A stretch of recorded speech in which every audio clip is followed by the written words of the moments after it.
भगत संत गोपालदास गीता महोत्सव में गाय ले जाने वाले मामले में माननीय हिमांशु आर्य की अदालत से बाइज्जत बरी हो गए हैं। नवीन जयहिंद ने इसे खुशी का दिन बताया और रोहतक कोर्ट के बाहर फूल मालाओं के अलावा लड्डू बांटकर संत का स्वागत किया।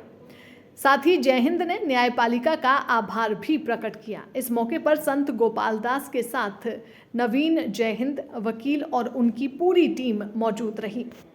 ये 2017 का ये मानसरोवर पार्क का एक गीता जयंती उत्सव था और चारागाह भूमि को लेके सरकार से गौ माता न्याय की गुहार कर रही थी कि भाई रोड पे रोज हादसे हो रहे हैं, चारागाह की भरपूर मात्रा में भी गायें क्यों कष्ट हो गए।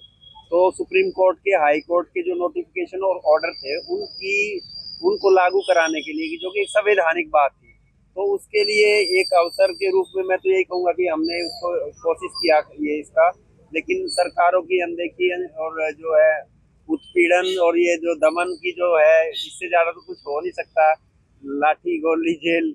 लेकिन ये कुछ मुकदमे इस तरह से किए गए कि ताकि आंदोलन मूवमेंट जो है वो थोड़ा सा धीमा हो, लोगों की भागीदारी की और उसकी देखते हुए।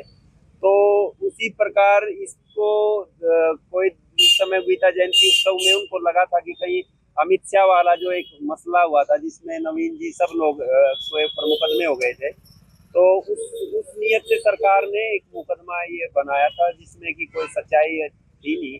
तो इस प्रकार से इसको थोड़ा सा ये करने के लिए अब अपनी तरफ से बजाय एक बेवकूफ़ी भरा एक उनका कदम मैं कहूँगा। आप काफी लंबे समय से संघर्ष करते आ रहे हो गोचर भूमि को लेकर, अब क्या स्थिति है सरकार? मेरी यह सफलता है कि मैं कहीं न कहीं किसी कारण से उनके पर गौ माता के प्रति उनके हृदय में प्रेम नहीं जगा पाया, और मुझे लगता है कि कहीं न कहीं ये सांसें फिर से दांव पे लगानी पड़ेगी। और अकेला मैं नहीं हूँ, आप देखो प्रदेश में हर तरीके से संघर्ष चले हैं कुछ इसको लेके, मांगों को लेके। तो सरकारों को जो कल्याणकारी योजनाएं उनको थोड़ा संवेदनशील होना चाहिए, क्योंकि सरकार डेमोक्रेसी मैं नहीं मानता हूँ। हम आप लोग लोकतांत्रिकता है, और सिविल सोसाइटी को और नागरिकों को और इनको इस पे समझना सोचना पड़ेगा। गाय को उस रूप में न्याय नहीं मिल पाया। गाय और गरीब की ये लड़ाई थी, और कहीं न कहीं गाय की आंख में आंसू हैं, और सरकारों के इलेक्शन मैनिफेस्टो में ये बातें रही थी।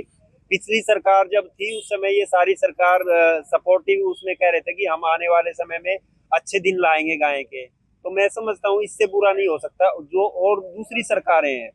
लेकिन जैसे चारागाह विकास बोर्ड बना देश में 2012 में, मैं जहाँ गुजरात में जाके आज प्रधान जो मंत्री जी हैं उन्होंने चारागाह विकास बोर्ड बनाया था। जरूरत है आज वो आने वाली पीढ़ी के लिए, और ये जो है हमारी कल्चर बची रहे, नहीं तो चिड़ियाघर में ही दिखेंगी फिर गौ माताएं। जिस हिसाब से जो जो संकट मंडरा है और ये प्रकृति का जो प्रकोप फैला है, उस हिसाब से जो भी हम किसी का हक अगर उस तरीके से वो करेंगे तो परिणाम उसके सकारात्मक नहीं होंगे। जितना भी आज देख रहे हो आप, जितनी बीमारियां, बेरोजगारी और जितनी सारी ये हिंसाएं चारों तरफ देख रहे हैं, कहीं न कहीं हमारी गौ माता की अवहेलना या उसके साथ जो है ना दुर्व्यवहार है, जो आज सड़क पे हादसों का शिकार होने को मजबूर है, प्लास्टिक पॉलीथीन खाने की मजबूर है।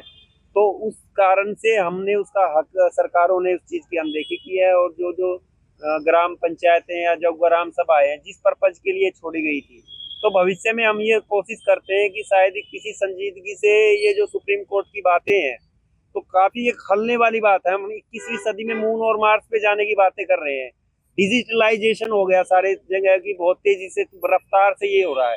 पर क्या ये अपने आप में अपमान नहीं लगता कि संवैधानिक शपथ लेने वाली सरकारें और जो भी हमारे जो भी शुभ चिंतक चुन के आते हैं, क्या उनको ये मनन नहीं करना चाहिए कि होने वाले जितने हादसे और ये तकलीफें हैं, क्या इसका पूर्णकालिक समाधान नहीं हो सकता? सुप्रीम कोर्ट की गाइडलाइन को लेके अगर कोई संत अनशन पे करता है शुरू, और जेल और गोली लाठियां खाने के बावजूद भी सड़क पे अभी भी गायें धक्के खा रही है। मैं भले ही आज 7.5 साल बाद, सरकार तो दावे करते हैं कि हमने गायों के लिए काफी किया है, जो उनका प्रति जो गाय का जो भाग चारे का वो दे रहे हैं, उनका रजिस्ट्रेशन कर रहे हैं, पंजीकरण कर रहे हैं, उनकी पहचान कर रहे हैं। जी, मैं 55,000 करोड़ रुपए का दावा करता हूँ सरकार पे, खुले तौर पे वो संवाद कर ले।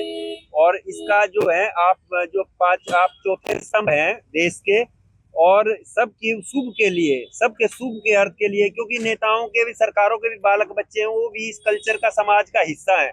एक हेल्दी डिबेट कर ले, समाज की जो ऊंची चेतना के जो शिष्ट लोग हैं, जो नेतृत्व वाले हैं, वो बैठ के इस चीज का समाधान हो सकता है। अगर सब मिलजुल के इस बात को इस पे समझेंगे तो जो भी इसके साथ असंवैधानिक जो ऑक्शन से जो धन कमाया सरकार ने, भाई हमारे यहाँ तो सीधी सी हरियाणवी में कहावत है, अगी भाई डांगर न मारा खूंटा, मानस न मारा खाट, कन्या मारा गर्भ में करे धर्म की बात। ये बीजेपी कहते हैं गौ माता के नारे लगाते हैं, लेकिन सबसे पीक का जो वो होता है ये इंडिया से ही होता है। इसमें देखो धर्मराज के वहां तो कोई प्रोटोकॉल चलेगा नहीं भाई। हमने यहाँ अगर न्याय की नहीं, हम तो राम जी से लड़ेंगे, जो करेगा सो भरेगा। मैं क्यों इस बात पे उदास नहीं, पर ये बहुत जगत गुरु भारत, जहाँ युद्ध हो गए दो, माता सती सीता के लिए रावण की हम मनाते हैं, भगवान के आने पर दीपावली मनाते हैं, लेकिन महाभारत भी यहाँ इसीलिए हुआ है, एक औरत की जो है अस्मिता के अपमान पे और गाय के अपमान पे। क्या हो जाएगा, पृथ्वी हिल जाए जी। गाय के लिए लड़ाई लड़ते रहेंगे। गाय के लिए मेरी लड़ाई तो नहीं, मैं मेरी प्रेरणा है समाज में, मैं लड़ाई तो नहीं मैं कहूंगा। और कहीं ना कहीं कोशिश करेंगे कि पाषाण हृदयों में फिर से ये ममता की नीर बह जाए, और सब लोग समाज जो मिलजुल के इस बात के लिए आज भी कोशिश है। समाज से ये सब चल रहा है, सरकारों की जो है मन में मनसा में खोट है, न्यायपालिका पे आज इतने दिन बाद ये सारी जो चीजें आई है उस पे भी मैं चाहूंगा कि क्या डेवलपमेंट की जो चीजें आज बात हो रही है, विकास की रफ्तार तेज होगी। न्याय में भी बहुत सारी ऐसी जो गायें भी और जो बहुत सारे अच्छे सच्चे लोग जैसे जो समाज की बेहतरी के लिए आपके सामने है, कुछ कुछ अच्छा करते हैं, तो 4 जूत पहले स्वर में जरूरी है कि लाठी गोली और ये जेल होना स्वाभाविक पुरस्कार है। तो ये परंपरा 30 नवंबर 2017 को गीता महोत्सव चला हुआ था श्री राम रंगशाला में।